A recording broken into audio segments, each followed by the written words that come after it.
Vaughn Albury. Welcome to Ed Table Talk Unplugged. It's a show produced by the Communications section of the Ministry of Education and Technical and Vocational Training, where we delve into issues of education featuring key stakeholders and other key personnel. 2022 is proving to be the year of change in education, even though the COVID-19 pandemic persists. These are unprecedented times, and our challenges have exposed the schism in education, the great divide here in the Bahamas.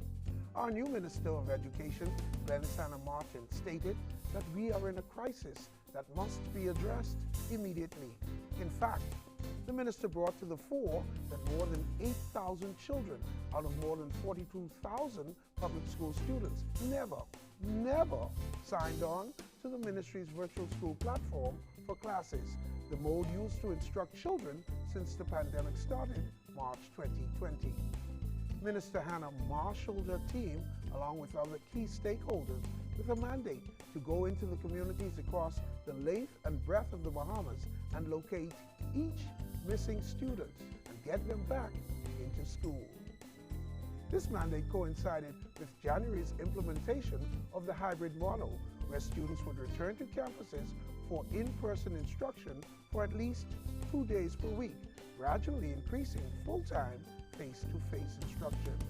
Thankfully, and with cautious optimism, cases of the Omicron variant are falling, leading to more and more schools opening full-time once again. Here's our Lisa Russell with more information on the face of education. Thank you, Vaughn.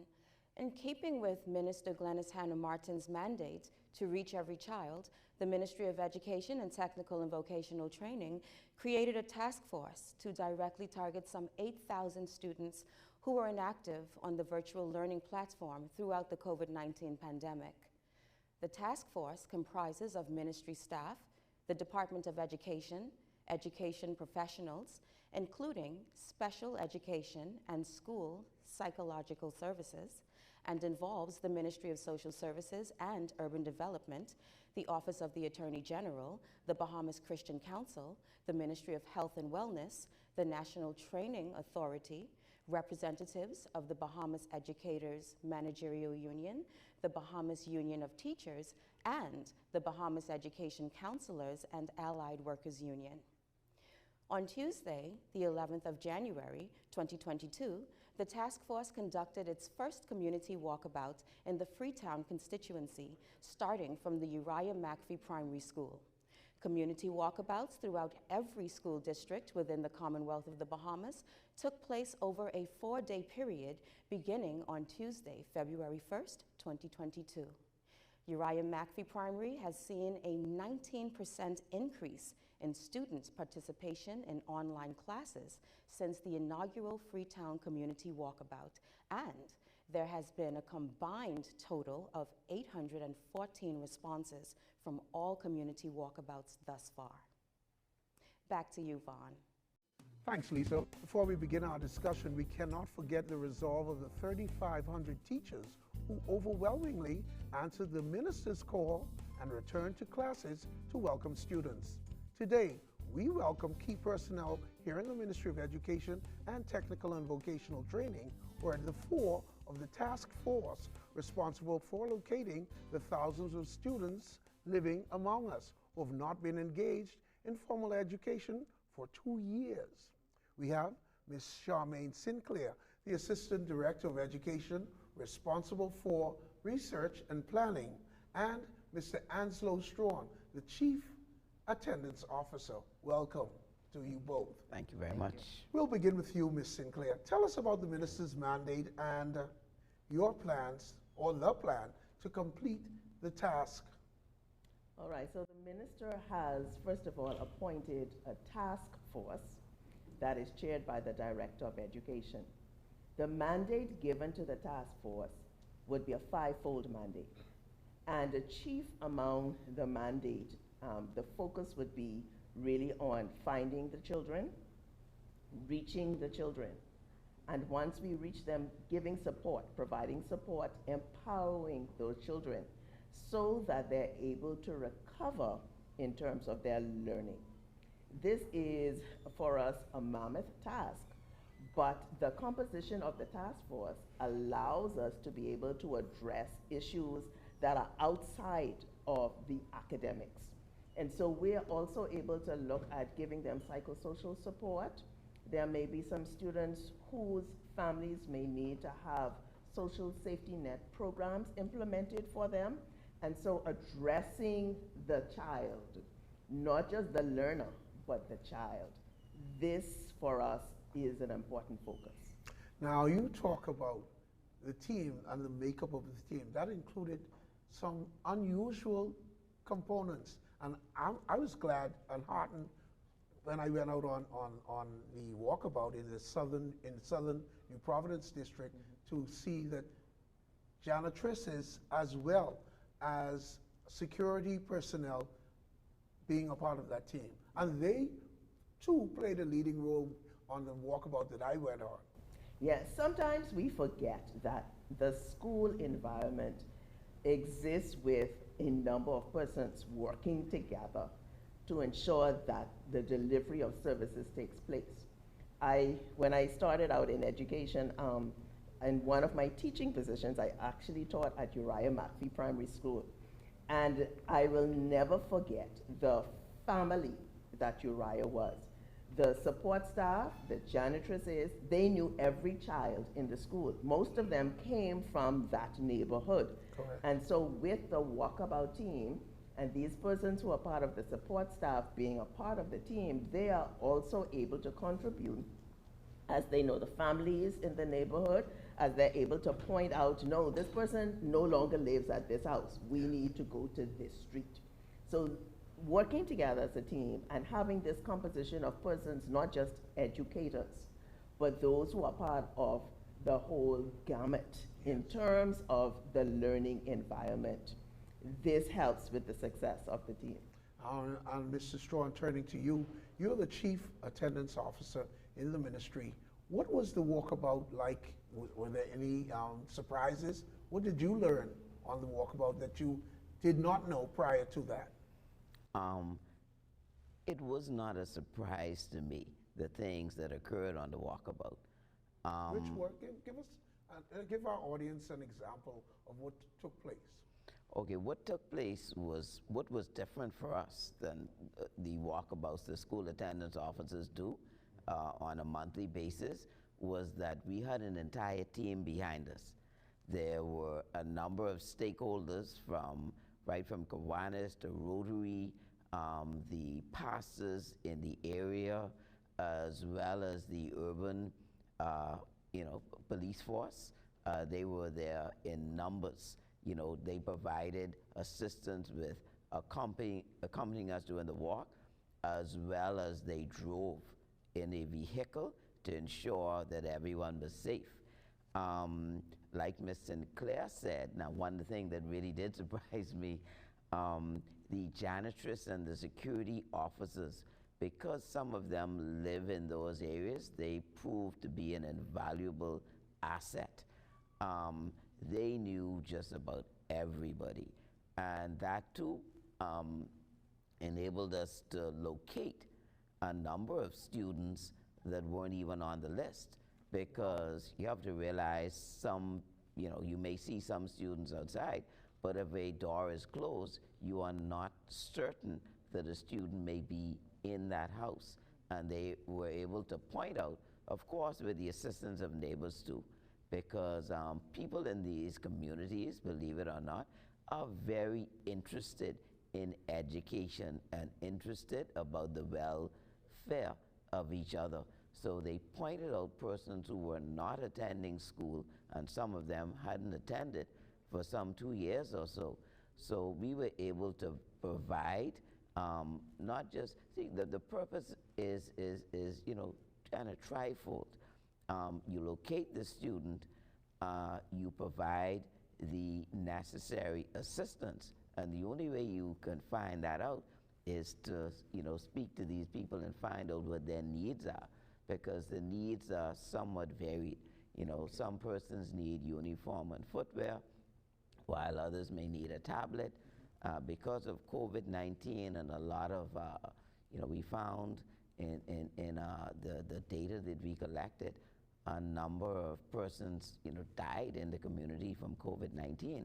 So once they reach school, the third part of it is for the educational system to provide the required assistance that they need in terms of grief counseling and all those other things that go along with that. Well, thank you very much. We've come to our first break, and we want to talk more about, this is a national scope in terms of these walkabouts. So we want to talk about that as well as what's being done as a follow-up. You're watching Ed Table Talk Unplugged. There's still much more to come. Stay with us. This public service announcement is brought to you by the Communications section of the Ministry of Education and Technical and Vocational Training. The Ministry of Education strongly encourages the wearing of school uniforms. However, in this recent statement, Education Director Marcellus Taylor acknowledges that uniforms might be a challenge for some parents. We also want parents to realize too that although it would be nice for students to have uniforms, it's not imperative. Because really, more importantly at this time, is for the students to come to school. So if you have the uniform, it's fine. But if you don't have the uniform, do not make that a deterrent for not sending your child. Students without uniform must be appropriately attired and groomed with neutral colors only. No print and graphics are allowed. Chest and stomach areas must be covered. Welcome back to Ed Table Talk Unplugged.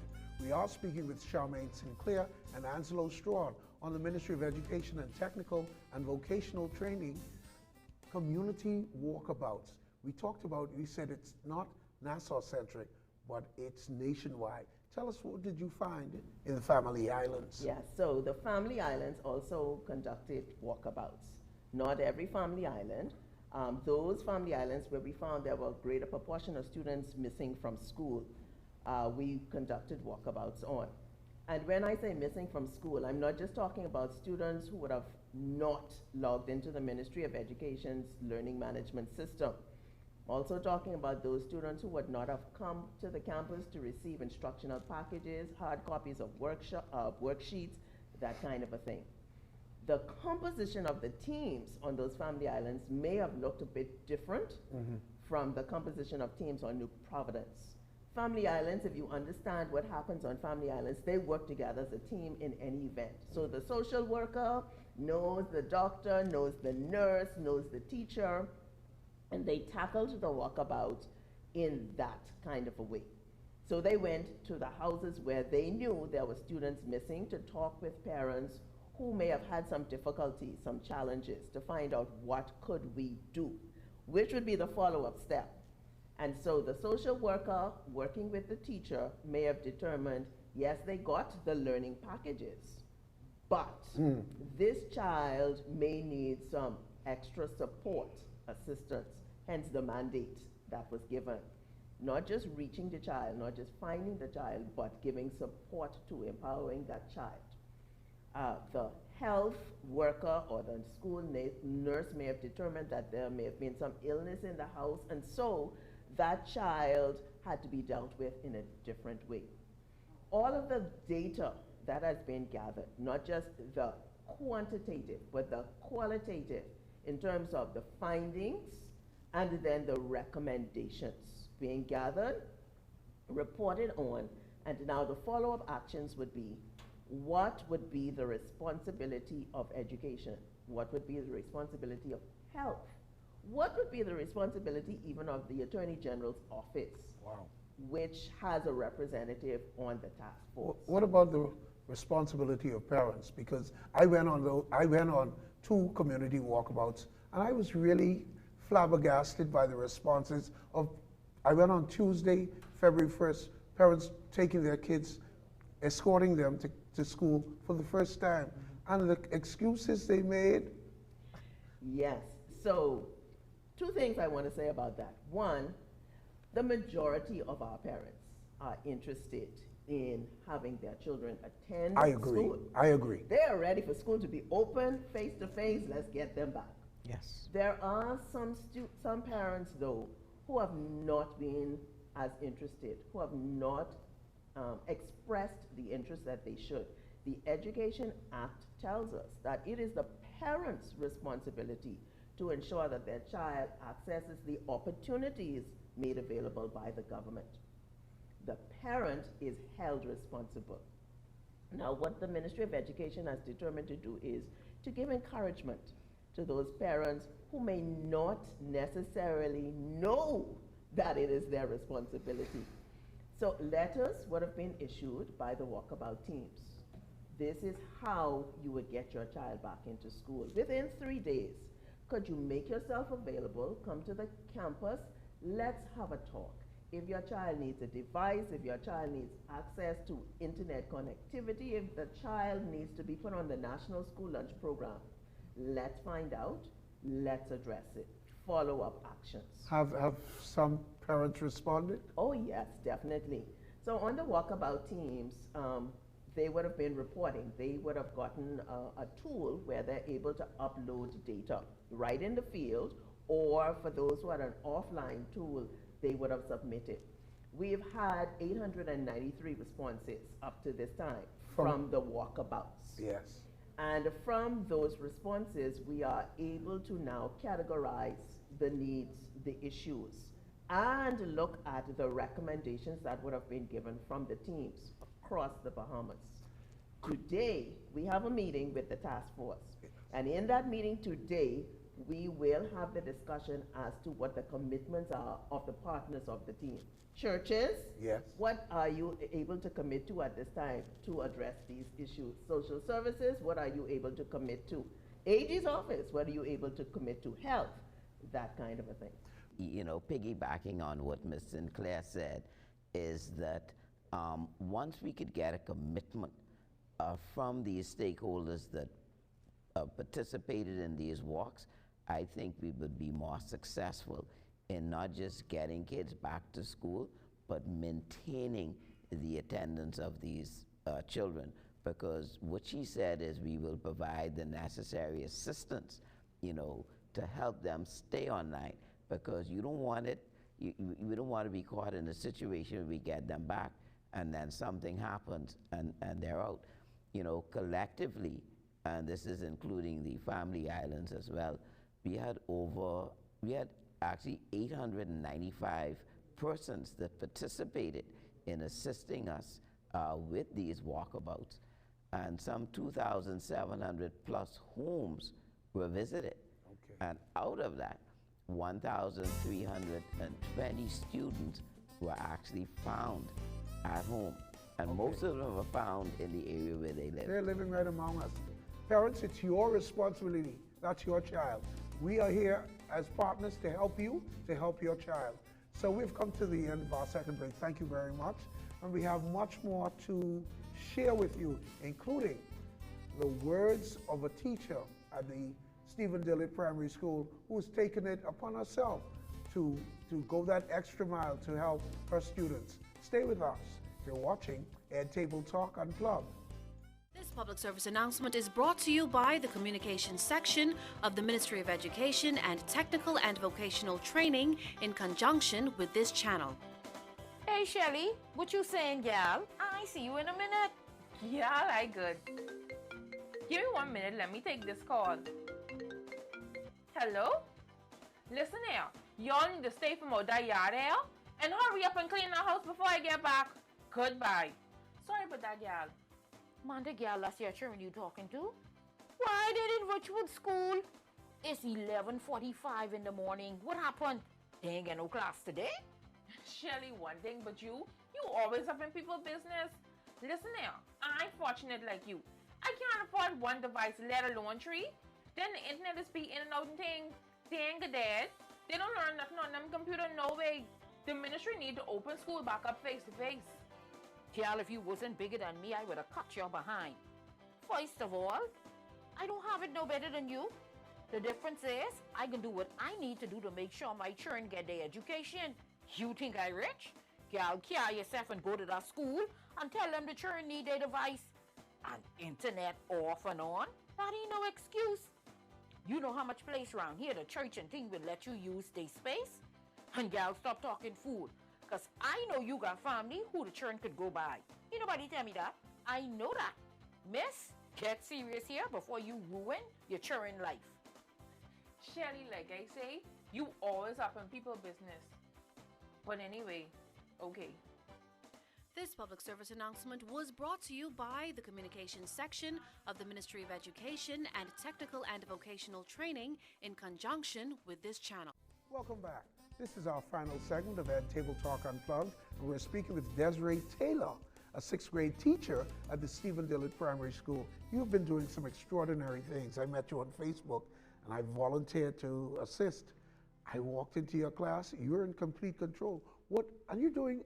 Afternoon classes, weekend classes, classes when they're taking their breaks. What drives your passion? My students drive my passion. The fact that I want them to excel. Lots of them have lost so much time in the pandemic, and I believe that they want to learn, and they are excited about coming, and that pushes me to do all that I can do. What did you find out about each and every one of your students? Because what I know of you thus far, you have a direct connection with the parents. Tell us about that. Absolutely. I believe that learning is a triangle. It's the student, the educational community, and the parents. If we don't network, then we really won't achieve what we want to. And so I found that once I get my parents supporting what I'm doing, they push the students. And that has really, really been a win-win situation with my class and my children. They come every Saturday. They come, they will stay up late in the evening. They would come on a Sunday if I ask them to come, because I have everybody involved. And they complete their assignments. Absolutely. They complete their assignment. They get treats for completing their assignment. And then what we do is there's a strategy to everything. You start by giving them treats, and then you take it away gradually.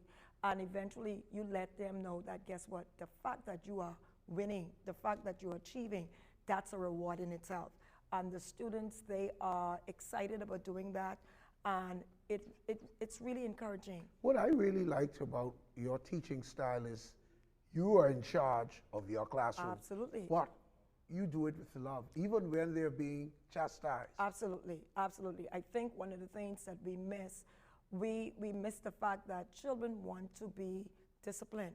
And disciplining in love gives you a totally different result. You don't need to shout at them, you don't need to scream at them, you don't need to call them names, you don't even need to put them in a corner. Sometimes it's just a conversation, because for every action, there's a reaction. And we want our students to know, guess what, we love you, we care for you, and this is what we want you to do. What was surprising also is your grade 6 class on the weekends, there are more boys. What does that say? You know, it's strange.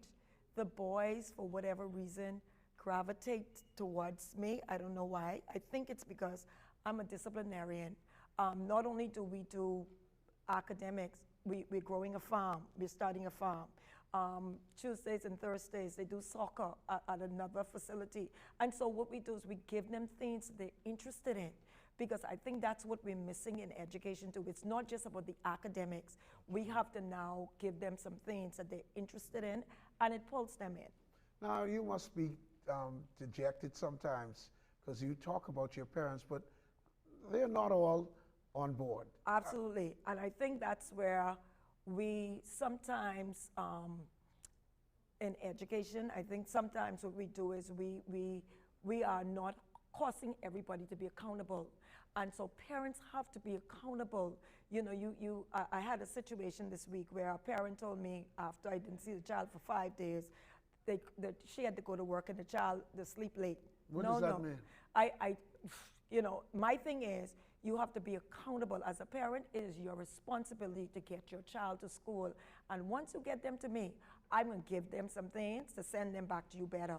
But you, as the parent, has to be accountable for your child's education, your child's well-being. I tell my parents all the time, I'm going to have your children for 9 months. You're going to have them for the rest of your life. And so only what you put in and what you support is what you're going to get back. Now, you are preparing, these are 6th graders who have missed perhaps 2 years of school. Absolutely. And this is a crucial year, a Absolutely. crucial term, where they take the GLAT, grade level assessment test. in grade 6. How do you feel about your students' chances thus far? Oh, it's going to take a lot of work. I will tell you, they missed 2 years, and it shows. A lot of them, they weren't online at all. So they actually missed 2 years of instructions. Now, I am really hoping and praying and pushing that they would get some results. But for me, it's not always about the exam results. I think sometimes as a society, we are too driven, we're driven by what the results say. We are driven by, oh, can they do the math? That's not always what it's about. Sometimes it's about celebrating the small successes and watching it gradually climb. What do you need from parents as well as members of the community who are interested in our children, not necessarily at Stephen Dillard Primary only, but other schools? What do you tell other persons in the community? What do teachers need? Support. I think our biggest challenge right now is support and a salary raise, right? Yes. But support. I think you don't have to be a teacher. You came into my classroom, you're not a teacher, but you did an excellent job. If everybody do a little bit, I'm sure our children will achieve more. I couldn't agree more. Yeah. How can you be contacted? You can contact me at 427-9068. You can contact me at the school, Stephen Dillard Primary. I don't know the number out of my head, please forgive me. Or on Facebook. My Facebook name is Desiree Writer's Voice Taylor. And you reach out to me, and I can guarantee you I can find something for you to do to support our children. There you go. Thank you very much, Ms. Desiree Taylor, 6th grade teacher at Stephen Dillard Primary School, who is doing some wonderful work, as are other teachers doing the same thing to make sure that our children succeed. So thank you very much. Thank you too. Well, ladies and gentlemen, we've come to the end of our program, and we'd like to thank you for joining us. If you would like to receive updates on what's happening at the Ministry of Education and Technical and Vocational Training, text us at 819-BMOE. That's 819-2663. Visit our website or hit us up on Facebook. Like and subscribe to our YouTube channel and other social media platforms. Again, thanks so much, Ms. Taylor, and thanks for tuning in. I am Vaughn Aubrey. Join us next time for another edition of Ed Table Talk Unplugged.